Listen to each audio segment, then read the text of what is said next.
नमस्कार स्टूडेंट, कल हमने राज्यपाल के बारे में पढ़े थे। आज हम पढ़ेंगे राज्य के मुख्य कार्यपालिका, मुख्यमंत्री और मंत्रिमंडल के बारे में। हमारे संविधान के अनुसार से राज्य में राज्यपाल को परामर्श व सहायता प्रदान करने के लिए मुख्यमंत्री और मंत्रिमंडल की व्यवस्था की गई है। राज्य में मुख्यमंत्री राज्य सरकार का वास्तविक प्रधान होता है और भारत में राज्य के शासन के लिए संविधान के अनुसार से संसदीय ढांचे की व्यवस्था की गई है। यह ढांचा केंद्रीय सरकार के अनुरूप ही जिस जिस भांति केंद्र में राष्ट्रपति को संवैधानिक अध्यक्ष बनाया गया है और प्रधानमंत्री को वास्तविक प्रधान बनाया गया है, उसी प्रकार से राज्य में राज्यपाल को संवैधानिक अध्यक्ष तथा मुख्यमंत्री को वास्तविक प्रधान बनाया गया है। राज्य की राजनीति मुख्यमंत्री के आसपास घूमती है और वह राज्य का नायक होता है। वह ही राज्य का प्रमुख वक्ता होता है और मुख्यमंत्री मंत्रिमंडल रूपी जहाज का कैप्टन होता है, जो संपूर्ण मंत्रिमंडल को देश व राज्य के हितों को ध्यान में रखकर चलाता है। मुख्यमंत्री केंद्रीय मंत्रिमंडल में जो स्थान प्रधानमंत्री का होता है, वही स्थान राज्य मंत्रिमंडल में मुख्यमंत्री का होता है। अर्थात मुख्यमंत्री राज्य विधान मंत्रिमंडल का नेता होता है। मंत्रिमंडल के सभी कार्य उसके दिशा निर्देश के अनुसार से चलते हैं। राज्यपाल मुख्यमंत्री की नियुक्ति करता है, किंतु यह एक औपचारिकता होती है, क्योंकि विधानसभा के बहुमत दल का जो नेता होता है उसे ही मुख्यमंत्री के रूप में चुना जाता है। अतः मुख्यमंत्री स्वयं नियुक्ति होता है। मुख्यमंत्री राज्य मंत्रिमंडल का निर्माता होता है और मंत्रिमंडल की सूची वही तैयार करता है। मंत्रियों के मध्य विभागों का वितरण करना तथा आवश्यकता के अनुसार से उसमें परिवर्तन करना, वह मंत्रिमंडल के बैठकों की अध्यक्षता भी करता है और मंत्रिमंडल के जो निर्णय हैं उसका घोषणा भी करने का कार्य मुख्यमंत्री के द्वारा किया जाता है। मंत्रियों को वह आवश्यक परामर्श देने का कार्य तथा मंत्रियों के आपसी मतभेद दूर करना तथा विभिन्न विभागों में समन्वय स्थापित करना भी मुख्यमंत्री का क्या माना जाता है, कार्य माना जाता है। मुख्यमंत्रियों से त्यागपत्र मांगना तथा राज्यपाल द्वारा उसे पद पद से हटाने का काम अकेले मुख्यमंत्री द्वारा ही किया जाता है। अकेले मुख्यमंत्री का त्यागपत्र संपूर्ण मंत्रिमंडल का त्याग भी माना जाता है। मुख्यमंत्री मंत्रिमंडल का अधिकृत प्रवक्ता होता है और दलीय बहुमत के आधार पर अपनी सभी नीतियों में वह मंत्रिमंडल के स्वीकृत करा के किसी विषय पर वो क्या करता है, निर्णय लेता है। वह विधानसभा भंग करने अथवा राज्य के राष्ट्रपति शासन लागू कर परामर्श राज्यपाल को दे सकता है। मुख्यमंत्री राज्यपाल और मंत्रिमंडल के बीच एक सूत्र के रूप में, एक कड़ी के रूप में काम करता है और मंत्रिमंडलों के निर्णयों की सूचना एवं आवश्यक जानकारी राज्यपाल को वही क्या करता है, उपलब्ध कराता है। मुख्यमंत्री की अनुमति के बिना कोई भी मंत्री राज्यपाल से भेंट नहीं कर सकता। मुख्यमंत्री के परामर्श से ही राज्यपाल अध्यादेश जारी करता है तथा महत्वपूर्ण पदों पर नियुक्ति भी करता है। इस प्रकार से अगर देखें तो राज्य का वास्तविक प्रधान मुख्यमंत्री होता है और मंत्रिमंडल में उसकी भूमिका महत्वपूर्ण होती है और तथा राज्य की समस्त शासन की जो भार है वो मुख्यमंत्री के हाथों में रहता है। मगर जो मुख्यमंत्री को जो नियुक्ति है वो किस तरीके से होती है, तो भारतीय संविधान अनुच्छेद 163(1) के अनुसार से उन कार्यों को छोड़कर जिसमें राज्यपाल अपने स्वविवेक का प्रयोग करता है, राज्यपाल को परामर्श देने के लिए एक मंत्रिपरिषद होगी जिसका नेतृत्व मुख्यमंत्री करेगा। अनुच्छेद 164(a) के अनुसार से मुख्यमंत्री की नियुक्ति राज्यपाल द्वारा की जाएगी और अन्य मंत्रियों की नियुक्ति भी किसके माध्यम से, मुख्यमंत्री के परामर्श से राज्यपाल करेगा तथा मंत्री राज्यपाल के पद ग्रहण करने के बाद पद पर रहेंगे। लेकिन मुख्यमंत्री की नियुक्ति के लिए विधान पालिका का सदस्य होना आवश्यक नहीं है। 6 माह के लिए किसी भी व्यक्ति को उस समय मुख्यमंत्री बनाया जा सकता है जब वह विधान पालिका का सदस्य न हो, बशर्ते विधानसभा का अधिकतर सदस्य उसके पक्ष में हो। लेकिन वह मुख्यमंत्री जो विधान पालिका का सदस्य नहीं है, यदि 6 माह से अधिक समय तक पद पर रहना चाहता है तो उसे विधान पालिका का सदस्य बनना पड़ेगा, क्योंकि वह मंत्री जो निरंतर 6 महीने तक विधान पालिका का सदस्य ना हो, 6 महीने के अंत में मंत्री नहीं रहेगा। लेकिन राज्यपाल मुख्यमंत्री की नियुक्ति करने में स्वतंत्र है। राज्यपाल को उस व्यक्ति को ही मुख्यमंत्री नियुक्त करना पड़ता है जिसने विधानसभा में बहुमत प्राप्त कर लिया हो, क्योंकि अनुच्छेद 164(3) के अंतर्गत मंत्रिपरिषद का सामूहिक रूप से विधानसभा के प्रति उत्तरदायी होता है। अतः यह बहुमत दल का नेता को ही मुख्यमंत्री के रूप में नियुक्त कर सकता है। तो संवैधानिक संकट उत्पन्न हो सकता है, या नहीं तो क्या हो सकता है, संवैधानिक संकट उत्पन्न हो सकता है। राज्यपाल को अपने विवेक का प्रयोग केवल उस समय करना पड़ता है जब किसी एक दल को बहुमत प्राप्त नहीं हो पाता है। जब विधानसभा में किसी भी राजनीतिक दल का बहुमत न हो तो उस समय मुख्यमंत्री की नियुक्ति राज्यपाल की भूमिका महत्वपूर्ण हो जाती है। ऐसी राजनीतिक परिस्थितियों में कुछ राज्यपालों ने मुख्यमंत्री की नियुक्ति करने से पहले मुख्यमंत्री के पद के उम्मीदवारों को समर्थनों का अनुमान लगाने की नीति अपनाई है और जिस उम्मीदवारों के विधानसभा में अधिक समर्थक थे उसे मुख्यमंत्री बनाया है। इसके विपरीत कुछ राज्यपालों ने विधानसभा में सबसे बड़े दल के नेता को मुख्यमंत्री बनाए हैं। उन्होंने इस विधानसभा में संख्या मालूम करने का प्रयत्न नहीं किया और 1970 में राज्यपालों की समिति ने यह सिफारिश की थी कि राज्यपाल को अल्पमत के नेताओं को मुख्यमंत्री बना सकता है, परंतु जब राज्यपाल को विश्वास हो कि वह विश्वास मत हासिल कर सकता हो तभी उसे क्या किया जा सकता है, उसे मुख्यमंत्री के रूप में नियुक्त किया जा सकती है। यदि चुनाव से पूर्व कुछ राजनीतिक दल मिलकर क्या करते हैं, एक संयुक्त मोर्चे का गठन कर ले और चुनाव में उस संयुक्त मोर्चे का विधानसभा में बहुमत आ जाए तो उसे बड़े दल को सरकार बनाने के लिए आमंत्रित करने के स्थान पर संयुक्त मोर्चा को राज्यपाल सरकार बनाने के लिए आमंत्रित कर सकता है। जैसे कि मार्च 1995 में चुनाव में महाराष्ट्र विधानसभा में कांग्रेस एक बड़ा दल था किंतु शिवसेना और भाजपा गठबंधन सरकार बनाने के लिए आमंत्रित किया गया था क्योंकि दोनों ने सम्मिलित संख्या कांग्रेस को ज़्यादा थी। उसके बाद आते हैं एक व्यक्ति को किसी भी व्यक्ति को अगर मुख्यमंत्री बनना है तो उसमें क्या योग्यता होनी चाहिए। तो सबसे पहले उससे भारत का नागरिक होना जरूरी है। दूसरा, उन्होंने 25 वर्ष पार कर लिया हो, किसी सरकारी लाभ के पद में ना हो, वह न्यायालय द्वारा पागल या दिवालिया घोषित किए ना हो। उसके साथ साथ मुख्यमंत्री के दावेदार व्यक्ति तो बहुत प्रभावशाली हो, जनता उसको पसंद करती हो, साथ ही अपने दल को वह पूर्ण नियंत्रण रखता हो। उसके साथ साथ उसका व्यक्तित्व करिश्माई गुणों से भरा हुआ होना जरूरी है। उसे के आधार पर करते हैं, किसी भी व्यक्ति को मुख्यमंत्री के रूप में चुना जाता है। उसके बाद आता है मुख्यमंत्री के चयन के संबंध में कुछ उच्चतम न्यायालय ने अभूतपूर्व निर्देश भी दिए हैं। कहने का मतलब ये कि मुख्यमंत्री चुनाव करते समय किन किन बातों को ध्यान देना चाहिए और उच्च न्यायालय क्या मुख्यमंत्री के चुनाव करते समय हस्तक्षेप कर सकता है या नहीं कर सकता है, इस पे भी क्या किया जाता है, कुछ चर्चा की गई। तो मुख्यमंत्री के चयन करते समय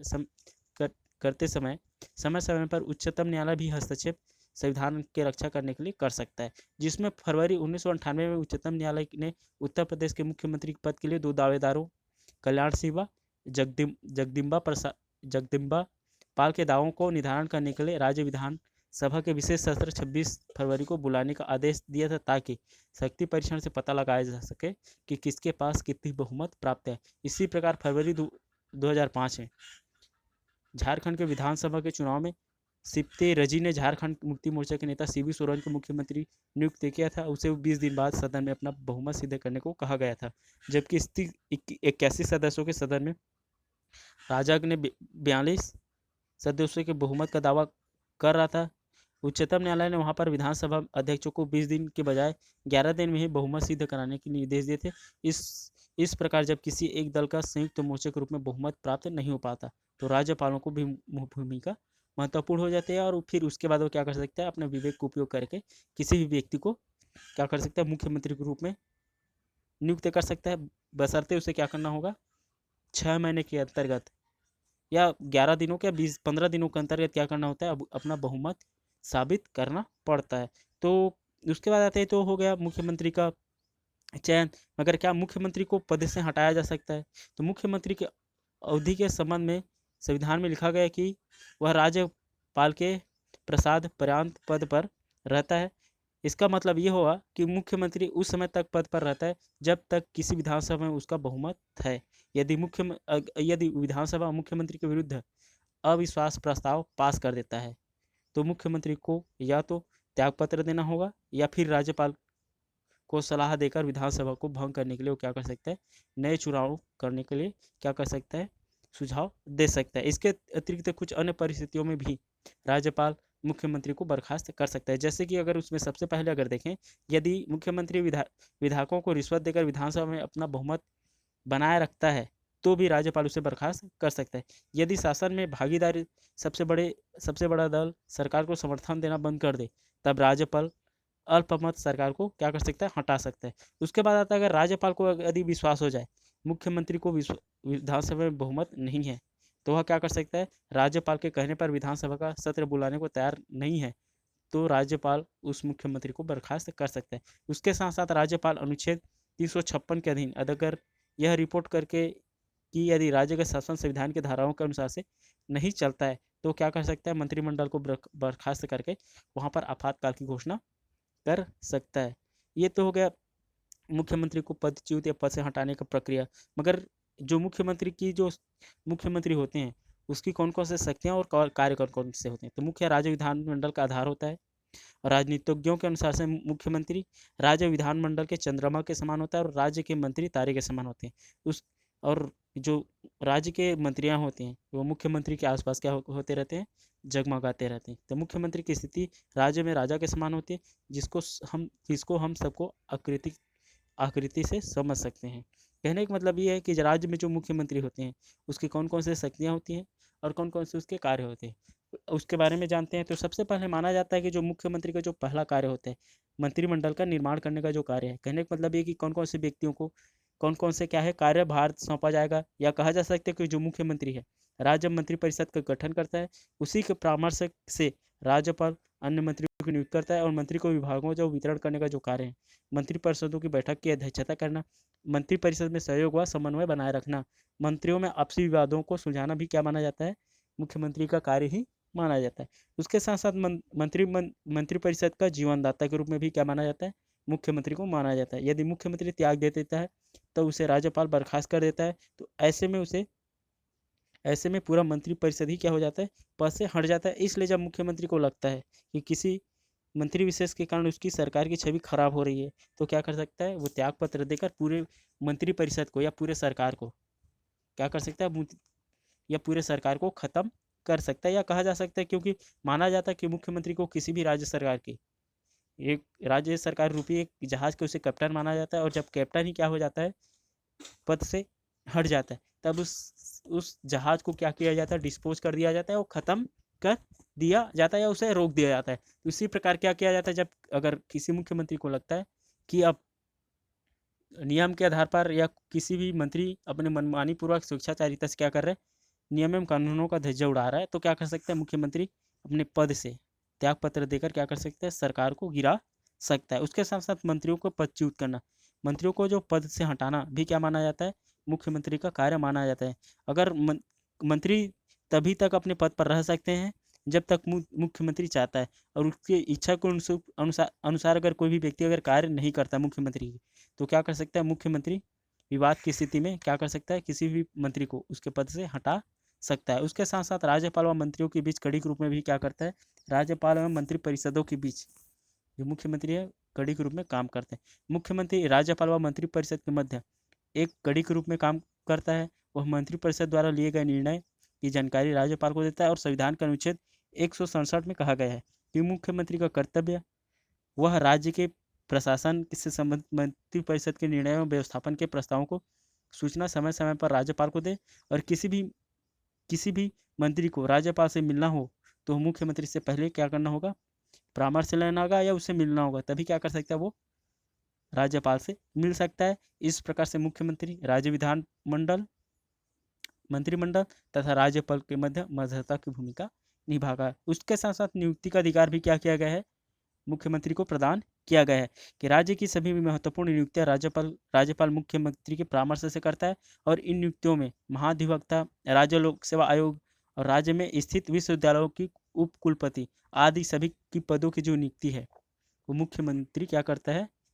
कराता है। उसके साथ साथ अगला जो कार्य है दल का नेता, मुख्यमंत्री अपने दल का नेता भी होता है। इस कारण से दल में नियमों एवं नीतियों का निर्माण करने का जो कार्य है उसके ही देखरेख में किया जाता है। चुनाव के समय टिकटों को बांटना, उम्मीदवारों की सफलता के लिए उसके चुनाव के स्थान पर जाकर भाषण देना, रैलियों का आयोजित करना या अनुशासन बनाए रखना भी क्या माना जाता है, मुख्यमंत्री का कार्य माना जाता है। उसके साथ साथ राज्यपाल का मुख्य परामर्शदाता के रूप में भी क्या माना जाता है, मुख्यमंत्री को माना जाता है। मुख्यमंत्री राज्यपाल का मुख्य परामर्शदाता होता है, और वह उसे शासन संबंधी प्रत्येक मामले में परामर्श देने का कार्य करता है।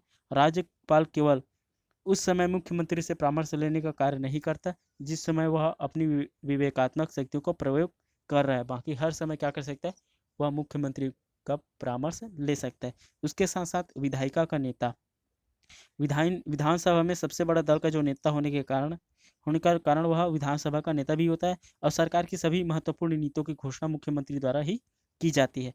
राज्यपाल की बजट उसी के देख रेख में तैयार किया जाता है और विधानसभा में अनुशासन बनाए रखने में वह अध्यक्ष की क्या करते हैं, सहायता करने का कार्य भी उसके माध्यम से किया जाता है। ये तो हो गया मुख्यमंत्री के अधिकार एवं कार्य।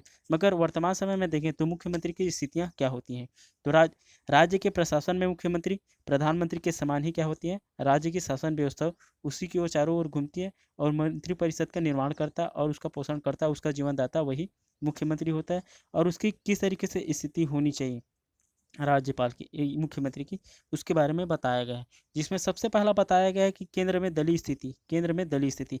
में यदि शासक दल वही है, केंद्र के शासक दल मुख्यमंत्री को माना जाता है जो राज्य में है।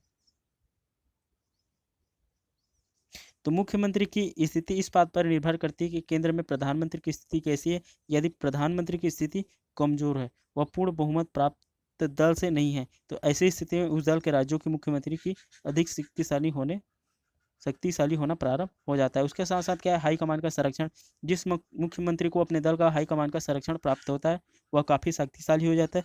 यदि मुख्यमंत्री जिस दल से है उसी दल का सरकार केंद्र में है हो, तब प्रधानमंत्री द्वारा वह नियुक्त किया गया हो तो वह राज्यपाल के आंतरिक गुटबाजी के प्रति बेफिक्र होकर क्या कर सकता है, प्रधानमंत्री के सुरक्षा चक्र में अपनी शक्ति का प्रयोग कर सकता है। मुख्यमंत्री का व्यक्तित्व अगर प्रभावशाली है तो उसका अपने दल पर पूर्ण नियंत्रण होता है और जनता का प्रिय होता है, उसके विश्वास प्राप्त होता है। तो ऐसे स्थिति में क्या होता है, जो मुख्यमंत्री है वो ज़्यादा शक्तिशाली होना प्रारंभ हो जाता है। उसके साथ साथ क्या होता है, यदि विधानसभा में मुख्यमंत्री के दल को बहुमत प्राप्त हो, पूर्ण बहुमत अगर प्राप्त हो, तो ऐसे में उस मुख्यमंत्री उस मुख्यमंत्री की तुलना में अधिक शक्तिशाली हो जाता है, जो घटक दलों के सहयोग से क्या करते हैं, या निर्दलीय विधायकों के सहयोग से क्या करता है, मुख्यमंत्री बना हो। क्योंकि ऐसे मुख्यमंत्री अपनी कुर्सी के लिए हमेशा क्या रहता है, चिंताग्रस्त रहता है, कहीं उसकी सरकार ना गिर जाए। इस प्रकार से अनेकों क्षेत्रों में मुख्यमंत्री का एक राज्य विधानमंडल में वास्तविक भूमिका तो कहीं कहीं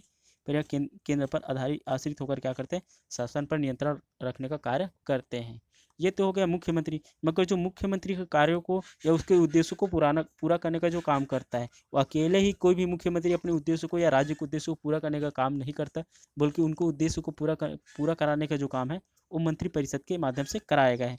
और हमारे यहाँ प्राचीन व्यवस्था भी रही है, जिसमें हमने राजतंत्र में देखे हैं कि ये राजा अकेले अपने निर्णयों को पूरा नहीं करता है, अपने निर्णय नहीं लेता, बल्कि क्या करता है, अपनी मंत्रिपरिषदों के माध्यम से क्या करता है, अपनी निर्णयों को या अपने उद्देश्यों को प्राप्त करने का कार्य करता है। उसी प्रकार से भारतीय संविधान में भी क्या किया गया है,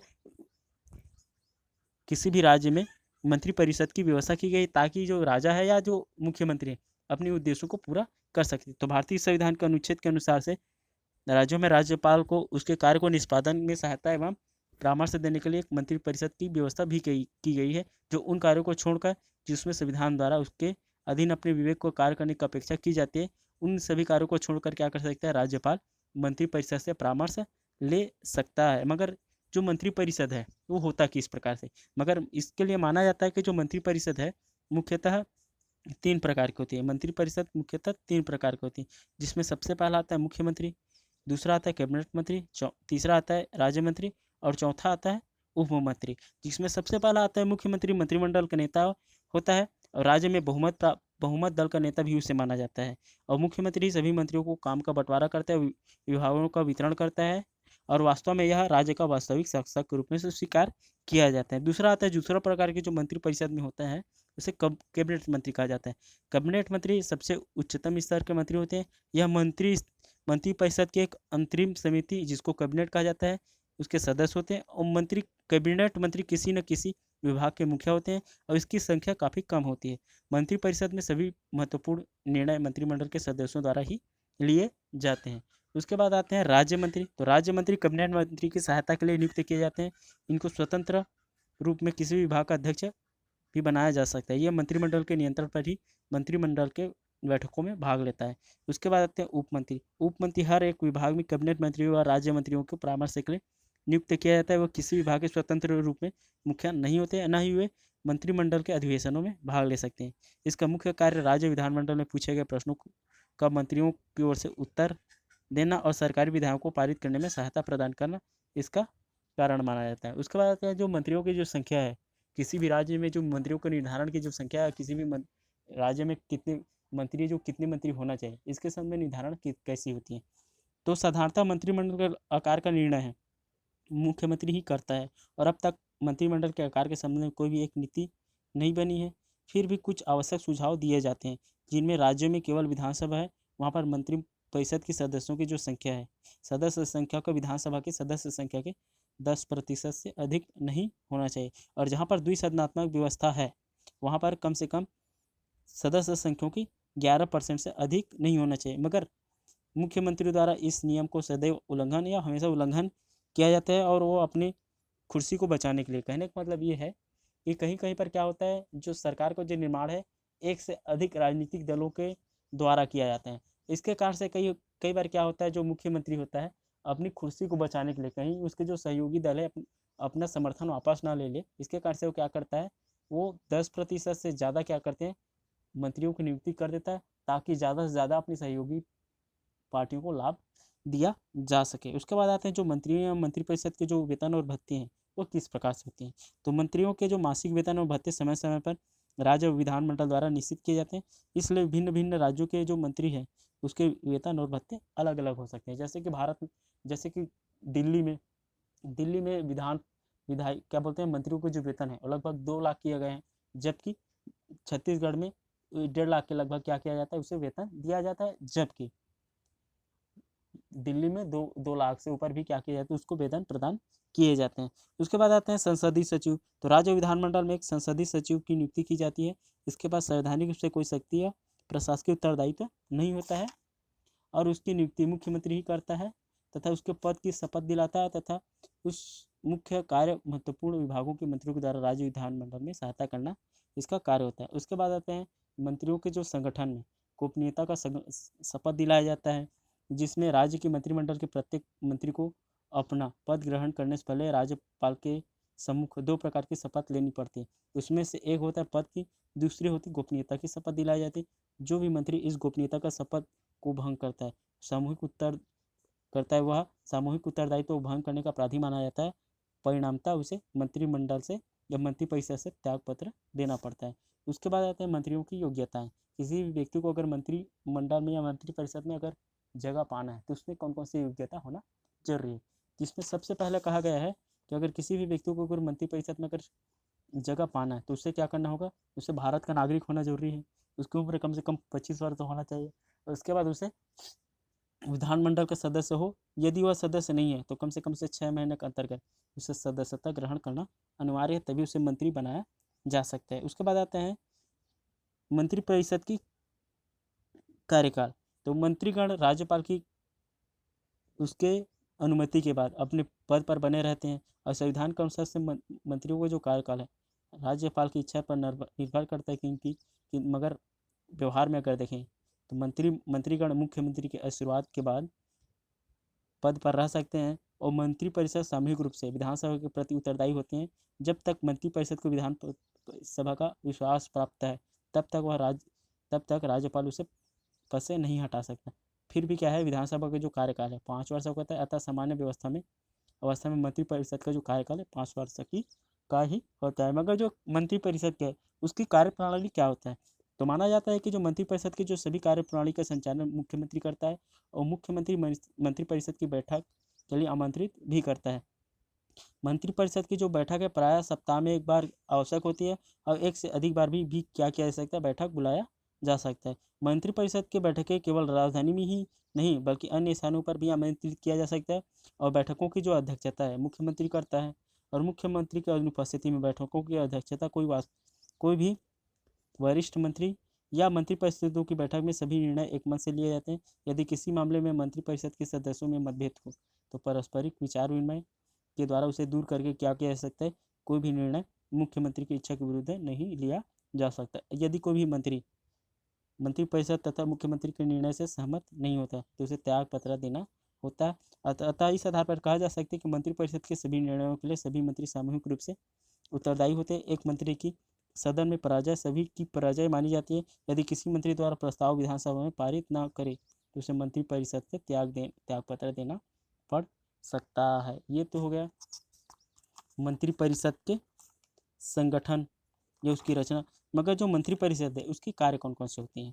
तो मुख्यतः माना जाता है कि जो मंत्रिपरिषद सामान्यतः वही काम करता है जो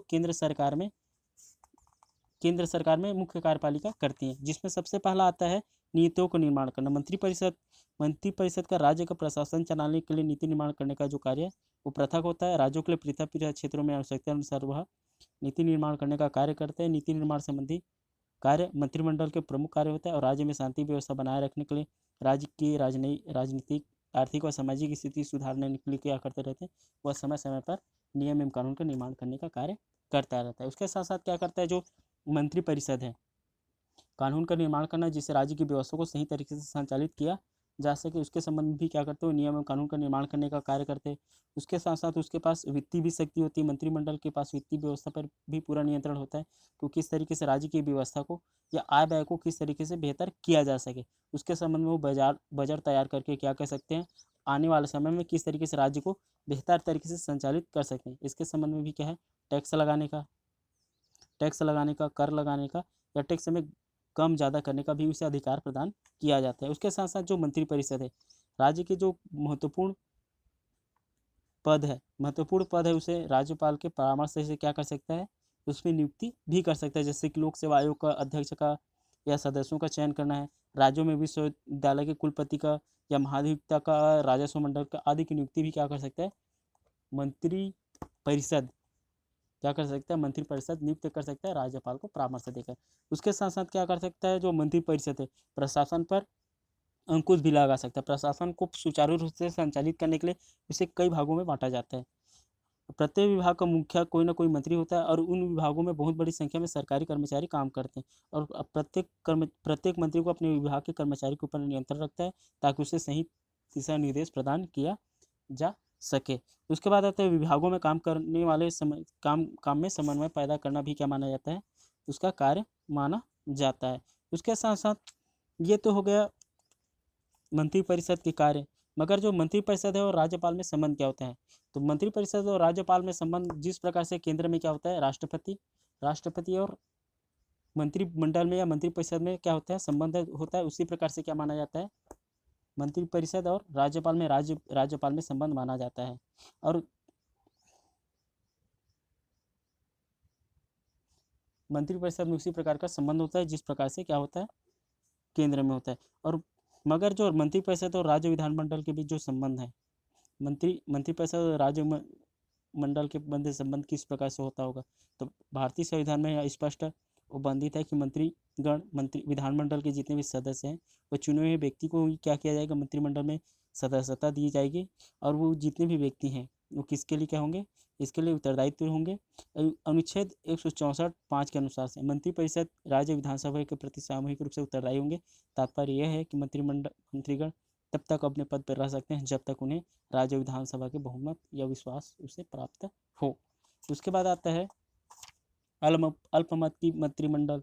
तो भारत में राज्यों के संघीय शासन की भांति संसदात्मक शासन व्यवस्था की स्थापना की गई है। और संसदात्मक शासन व्यवस्था का आधारभूत सिद्धांत यही है कि मंत्रिमंडल का विधानसभा में स्पष्ट बहुमत हो। अगर किसी भी के पास अगर स्पष्ट रूप से बहुमत अगर नहीं है तो उसे क्या है, मंत्री के रूप में या व्यवस्था को संचालित करने का किसी भी प्रकार का अधिकार प्रदान नहीं किया जाता। अगर किसी के पास अगर अल्पमत है या बहुमत है नहीं है तो उसे क्या नहीं किया जा सकता, सरकार के रूप में उसे स्थापित नहीं किया जा सकता है।